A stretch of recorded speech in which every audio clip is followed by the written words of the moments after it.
আসসালামু আলাইকুম প্রিয় এইচএসসি 27 ব্যাচ যারা এই বছর 2025 সালে এসএসসি পরীক্ষা দিয়েছো তোমাদের রেইনকোট গল্পের কবি পরিচিতিতে স্বাগতম জানাই। রেইনকোট গল্পটা আমরা 4টা ক্লাসের মাধ্যমে শেষ করে ফেলছি। পুরো গল্পটার প্রত্যেকটা লাইন বিশ্লেষণ করে আমরা শেষ করে ফেলছি। তো আমরা বরাবরের মতোই গল্প পড়ার পরে কবি পরিচিতিটা পড়ি। তো আমরা রেইনকোট গল্প যেহেতু শেষ করে ফেলছি, সো রেইনকোট গল্পের যে কবি পরিচিতিটা এটা আজকের ভিডিওতে আমরা শেষ করব। এই আমরা কবি পরিচিতিটা রেকর্ডেড ক্লাসের মাধ্যমে দেওয়ার চেষ্টা করি। ওকে, আর যেটা কথা সেটা হচ্ছে যে গল্পের যেই 4টা ক্লাস আছে, 4টা ক্লাস সহ এই কবি পরিচিতিটাও একটা প্লে লিস্টের মধ্যে দেওয়া থাকবে। যদি কেউ আজকের ক্লাসটা শুধু করে থাকো, মানে আজকের এই ভিডিওটা দেখে থাকো, তাহলে তোমরা প্লে লিস্টে গিয়ে রেইনকোট গল্পের 4টা ক্লাস করলে তোমাদের ইনশাল্লাহ রেইনকোট গল্পটা একদম ক্লিয়ার হয়ে যাবে, কারণ প্রত্যেকটা লাইন বিশ্লেষণ করে আমি পড়াইছি। আর আজকের ক্লাসে আমরা কবি পরিচিতিটা পড়ার চেষ্টা করব। চলো শুরু করা যাক। দেখো, রেইনকোট গল্পের লেখক পরিচিতি বা কবি পরিচিতি, তো এইটার মধ্যে শুরুতেই কবির নাম আমরা গল্পের শুরুতেও দেখছি। কবির নাম হচ্ছে আখতারুজ্জামান ইলিয়াস। আখতারুজ্জামান ইলিয়াস ইনি হচ্ছেন রেইনকোট গল্পের লেখক। আখতারুজ্জামান ইলিয়াস 12ই ফেব্রুয়ারি 1943 খ্রিস্টাব্দে জন্মগ্রহণ করেন। এটা হচ্ছে তার জন্ম তারিখ। আখতারুজ্জামান ইলিয়াসের জন্ম তারিখ হচ্ছে 12ই ফেব্রুয়ারি 1943 খ্রিস্টাব্দ। আর তিনি যে স্থানে জন্মগ্রহণ করেন সেই স্থানটার নাম হচ্ছে গটিয়া সাঘাটা গাইবান্ধা। গটিয়া হচ্ছে গ্রামের নাম, সাঘাটার গাইবান্ধায় তিনি জন্মগ্রহণ করেন। ওকে, তার পিতা হচ্ছেন বি.এম. ইলিয়াস। তার পিতার নাম হচ্ছে বি.এম. ইলিয়াস এবং তার মাতার নাম হচ্ছে মরিয়ম ইলিয়াস। ওকে, আচ্ছা, তার পিতৃনিবাস অর্থাৎ তার বাবার বাড়ি হচ্ছে বগুড়া শহরের নারুলি গ্রামে।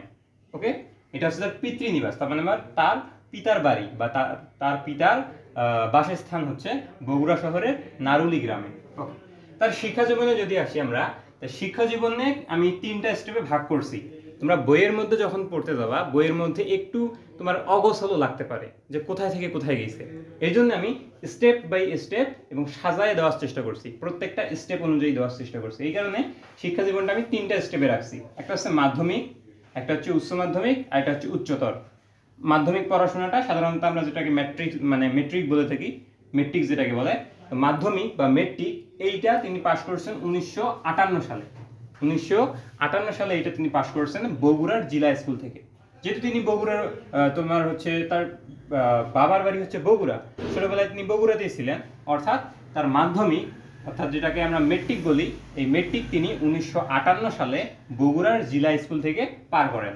ওকে, এইবার আমরা যদি উচ্চ মাধ্যমিক লেভেলে আসি, উচ্চ মাধ্যমিক যেটাকে বলা হয় ইন্টারমিডিয়েট অর্থাৎ একাদশ দ্বাদশ শ্রেণী, এইচএসসি তোমরা যেটা পড়তেছো।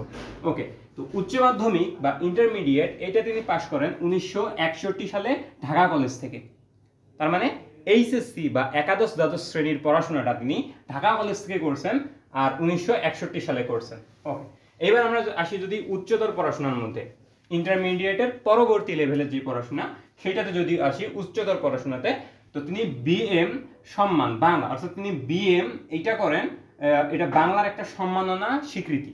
তিনি বাংলা নিয়ে পড়াশোনা করছেন 1963 সালে আর এমএ করছেন 1964 সালে ঢাকা বিশ্ববিদ্যালয় থেকে।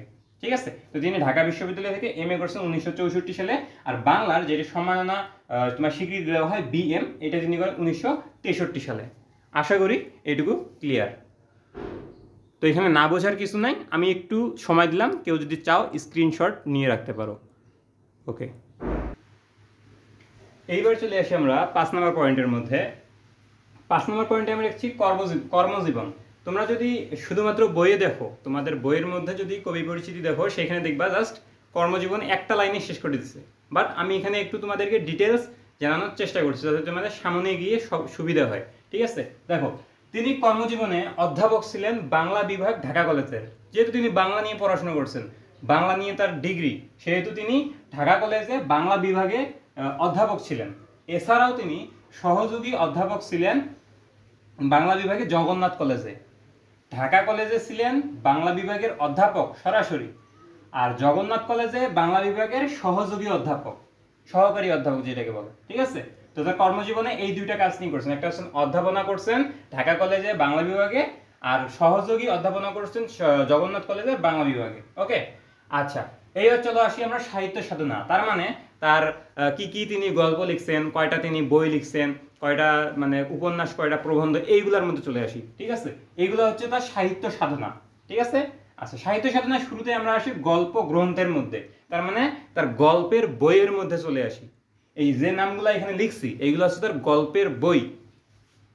প্যারার নাম দিচ্ছে যে গল্প গ্রন্থ।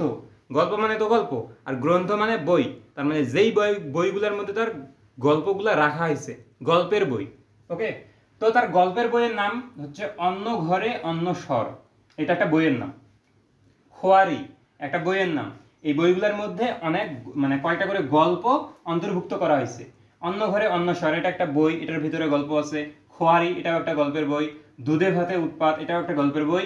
দোজখের ওম, জাল স্বপ্ন, স্বপ্নের জাল, এই সবগুলো হচ্ছে গল্পের বই। ওকে, তার শেষেরটা দেখো, এই যে এইটা জাল স্বপ্ন, স্বপ্নের জাল, এই যে এই বইটার মধ্যে তোমার এই রেইনকোট গল্পটা ছিল। এই বইটার মধ্যে রেইনকোট গল্পটা ছিল এবং এই বই থেকে তোমার রেইনকোট গল্পটা তোমাদের বইয়ের মধ্যে পড়ার জন্য দিছে। বুঝতে পারলা? আচ্ছা, এবার আসো উপন্যাসের মধ্যে। তার উপন্যাস ছিল চিলে কোঠার সেপাই এবং খেয়া বনাম, খোয়া বনাম। চিলে কোঠার সেপাই এবং খোয়া বনাম, এই দুইটা হচ্ছে তার উপন্যাস। ব্যাস, আর কিছু লাগবে না এখানে, তোমার আর কিছু লাগবে না। আর এই দুইটা তথ্য তুমি এক্সট্রা মনে রাখবা যে দুইটা উপন্যাসটা একটা প্রবন্ধ সংলাপ প্লাস 5টি ছোট গল্প গ্রন্থ এবং 28টি গল্প। 5টি ছোট গল্প গ্রন্থ মানে তোমার হচ্ছে এই যে এই পাঁচটা। এটা এই ইনফরমেশনটা তোমার এখান থেকে অটোমেটিক্যালি মনে থাকবে। তার গল্প গ্রন্থ, ছোট গল্প গ্রন্থ মানে এই গল্পের বইগুলা ছোট ছোট, ঠিক আছে, মানে কম সংখ্যক গল্প এইগুলোর ভিতরে আছে। মাত্র 28টা গল্প, মাত্র 28টা গল্প, 5টা বই মিলে মাত্র 28টা গল্প। তাহলে বোঝো বইগুলো ছোট ছোট। ঠিক আছে, তাহলে 5টা ছোট গল্প গ্রন্থ, এই যে এই 5টা হচ্ছে ছোট গল্প গ্রন্থ। এই মোট 5টা বইয়ের মধ্যে মোট 28টা গল্প ছিল, মোট 28টা গল্প ছিল। আর তার ছিল 2টা উপন্যাস, এই যে উপন্যাসে যে 2টা, এবং একটি প্রবন্ধ সংলাপ। প্রবন্ধ সংলাপ হচ্ছে তোমার যেখানে তোমার সংলাপ ভিত্তিক প্রবন্ধ, মানে কথাবার্তা, ডায়ালগ ভিত্তিক যেটা বলে ইংলিশে, যেটাকে ডায়ালগ ভিত্তিক প্রবন্ধ বলে, ওইটা হচ্ছে একটা। আর 2টি উপন্যাস, এই চিলে কোঠার সেপাই এবং খোয়া বনাম। আর এই তোমার ছোট গল্প গ্রন্থ, তার মানে ছোট গল্পের বই হচ্ছে 5টা, এই যে 5টার নাম, এবং 5টা বই মিলে মোট গল্প হচ্ছে 28টা। আশা করি একেবারেই ক্লিয়ার হয়ে গেছো। একটা স্ক্রিনশট চাইলে দিয়ে রাখতে পারো। আচ্ছা, এরপরে আমরা যখন 7 নম্বর পয়েন্টে চলে আসি, তো 7 নম্বর পয়েন্টে আমাদের যেটা রাখছি সেটা হচ্ছে পুরস্কার বা সম্মাননা। অর্থাৎ তিনি লেখালেখি হোক আর তার এই কবির পুরা জীবনের মধ্যে তিনি যেই সকল পুরস্কার বা যেই সকল সম্মাননা পদক তাকে দেওয়া হয়েছে, এগুলো রাখছি 7 নম্বর পয়েন্টের মধ্যে। তো এই 7 নম্বর পয়েন্টে যে 3টা দিচ্ছে, এই শুধু যে এই 3টা পাইছেন এমনটা না, আরও তিনি অনেকগুলাই পাইছেন, বাট এই 3টা একটু ইম্পর্টেন্ট। তবে এইগুলা থেকে তোমাদের পরীক্ষায় প্রশ্ন আসার সম্ভাবনা খুব কম, তারপরেও জেনে রাখা ভালো। বাংলা একাডেমির সাহিত্য পুরস্কার তিনি পাইছেন 1983 সালে, আলাউল সাহিত্য পুরস্কার পাইছেন 1987 সালে, আর কাজী মাহবুবুল্লাহ স্বর্ণপদক পাইছেন, এটার সালটা আসলে উল্লেখ করা নাই। আচ্ছা, বাংলা একাডেমি সাহিত্য পুরস্কার, তার মানে আমাদের দেশের যে বাংলা একাডেমি আছে, এখান থেকে কবিদের যারা লেখালেখি করেন, লেখকদের, এদেরকে তোমার সাহিত্য পুরস্কার দেওয়া হয়। যারা বাংলার লেখালেখি করেন, যারা লেখালেখি করেন, কবি যারা বাংলার কবি, এদেরকে দেওয়া হয় সাহিত্য পুরস্কার। আর দেওয়া হয় কোথায় থেকে? বাংলা একাডেমি থেকে। আচ্ছা, এই পুরস্কার তিনি পেয়েছেন 1983 সালে। ব্যাস। আর আলাউল সাহিত্য পুরস্কার, আলাউল ইনিও কিন্তু একজন কবি ছিলেন, তো উনার নামে ওই পদকটা দেওয়া হয় উনার নামকরণ অনুযায়ী। তিনি যেহেতু একজন বড় কবি ছিলেন, ওনার নাম অনুযায়ী। যেমন তোমার ধরো নোবেল পুরস্কার একজন ব্যক্তি থেকে চালু হয়ে আসছে, এখন যিনি একটা বিশেষ কাজ করে বা কোনো ভালো কাজ করে তাকেই নোবেল পুরস্কারটা দেওয়া হয়। ঠিক তেমনইভাবে আলাউল ছিলেন একজন কবি, ইনিও ছিলেন বাংলা সাহিত্যের অনেক বড় একজন কবি, তার নামে এই পুরস্কারটা দেওয়া হয়। তো এই যে আমাদের যে কবি আখতারুজ্জামান ইলিয়াস, ইনিও এই আলাউল সাহিত্য পুরস্কারটা পাইছেন 1987 সালে। আর কাজী মাহবুবুল্লাহ স্বর্ণপদক, এটা হচ্ছে একটা স্বর্ণ পদক, আর এটা দেওয়া হয় কাজী মাহবুবুল্লাহর নাম অনুযায়ী। ঠিক আছে, তো এইটা তিনি পাইছিলেন এই আমাদের এখানের রেইনকোট গল্পের কবি যিনি আখতারুজ্জামান ইলিয়াস, ইনি এই স্বর্ণপদকটা পাইছিলেন। ব্যাস। আর আমাদের এই বিশিষ্ট কবি মৃত্যুবরণ করছেন 4 জানুয়ারি 1997, মানে জানুয়ারির 4 তারিখ 1997 সালে ঢাকায় তিনি মৃত্যুবরণ করেন। তার ক্যান্সারে আক্রান্ত ছিলেন, তিনি ক্যান্সারে আক্রান্ত ছিলেন, এই কারণে তার মৃত্যুবরণ হয় আর কি। তো এইখানে আমি অতিরিক্ত আর 2টা তথ্য বলবো, যেটা তোমরা লিখতে হবে তোমাদেরকে, আমি লিখবো না, আমি জাস্ট একটু সংক্ষেপে লিখে দিতেছি। সেটা হচ্ছে যে এই কবি তোমার মানে তার লেখার সংখ্যা বৃদ্ধির চাইতে লেখার গুণগত মানের দিকে বেশি মনোযোগ দিয়েছিলেন। আখতারুজ্জামান ইলিয়াস লেখার সংখ্যা বৃদ্ধি এটার দিকে মনোযোগ দেন নাই, অর্থাৎ তাকে লিখতে হবে অনেক বেশি, মানে তিনি অনেক গল্প লিখবেন বা অনেক কবিতা লিখবেন বা অনেক বই লিখবেন, এইটার দিকে তার মনোযোগ ছিল না। যে আমি অনেক বই লিখবো বা আমি অনেক কবিতা লিখবো, এটার দিকে তার মনোযোগ ছিল না। তার মনোযোগ ছিল যে আমাকে ভালো লিখতে হবে, অর্থাৎ লেখার গুণগত মানের দিকে তার মনোযোগ ছিল। লেখা বেশি করতে হবে এইটা তার মনোযোগ ছিল না, তার মনোযোগ ছিল লেখার গুণগত মান ভালো করতে হবে। তাহলে তার লেখার গুণগত মানের দিকে নজর ছিল, গুণগত মান বৃদ্ধি করা, গুণগত মান বৃদ্ধি করা, এই দিকে তার নজর ছিল।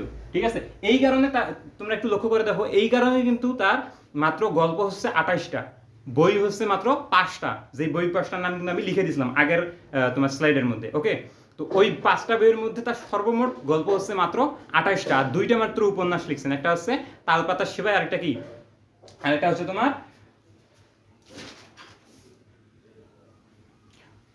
খোয়াব নাম। ঠিক আছে, খোয়াব নাম এইটা, আর হচ্ছে তালপাতা সেবা, এই দুইটা হচ্ছে মাত্র উপন্যাস, আর গল্প হচ্ছে মাত্র 28টা, 5টা গ্রন্থের মধ্যে। কত কম দেখো, তাই না? কিন্তু তার প্রত্যেকটা গল্পের গুণগত মান অনেক ভালো, কারণ তিনি এই গুণগত মানের উপর নজর দিয়েছিলেন যে আমার লেখার সংখ্যা বৃদ্ধির কোনো দরকার নেই, আমার গুণগত মান যেন ভালো হয়, এইটা ছিল তার লেখার মূল টার্গেট।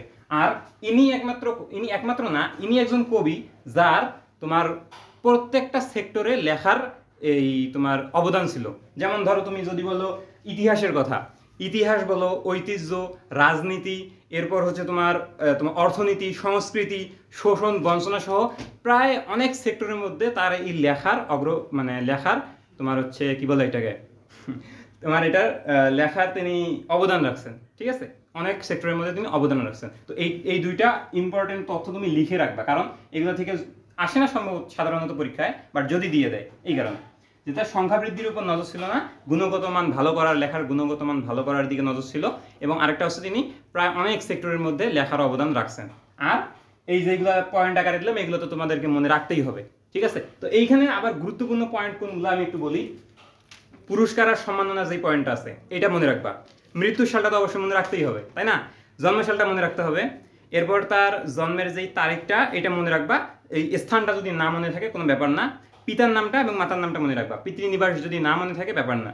এরপর শিক্ষা জীবনে তুমি মনে রাখবা ইন্টারমিডিয়েট কই থেকে পাশ করছে আর উচ্চতর ডিগ্রিটা কই থেকে পাশ করছে, এই দুটো জাস্ট মনে রাখবা। ঠিক আছে, এরপর কর্মজীবনের মধ্যে বাংলা বিভাগ, ঢাকা কলেজের বাংলা বিভাগের অধ্যাপক ছিলেন, এইটা মনে রাখবা। সহকারী অধ্যাপক জগন্নাথ কলেজে ছিলেন, এটা যদি নাও মনে থাকে ব্যাপার না। ঠিক আছে, এরপর সাহিত্য সাধনার মধ্যে দুইটাই মনে রাখতে হবে, গল্প গ্রন্থ এবং উপন্যাস, এই দুইটা পয়েন্টই তোমাকে মনে রাখতে হবে। ওকে, আর এই তোমার সাহিত্যর সাধনার মধ্যে যে তথ্যগুলো বাড়তি দিছিলাম ওগুলো অটোমেটিক মনে থাকবে। তুমি যদি এই তার গল্পের বইগুলোর নাম মনে রাখো, 5টা গল্পের বইয়ের নাম, এবং 5টা গল্পের বইয়ের নামের মধ্যে মোট গল্প 28টা, 5টা গল্পের বই, মোট গল্প 28টা, ব্যাস।